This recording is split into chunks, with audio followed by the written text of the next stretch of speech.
taken 20 ml of baking soda, and in this red cup I have taken citric acid and baking soda.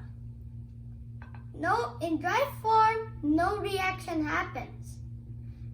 Now I'm going to pour water in this yellow cup. Mix.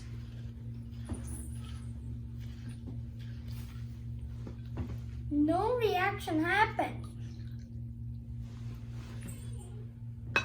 Now I'm going to pour water in this red cup.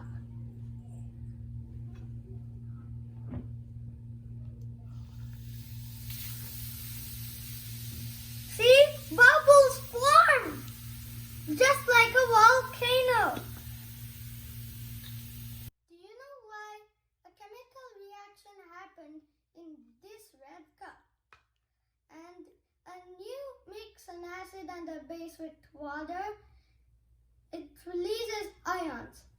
It formed carbon dioxide bubbles, and thus it formed bubbles. Isn't it interesting?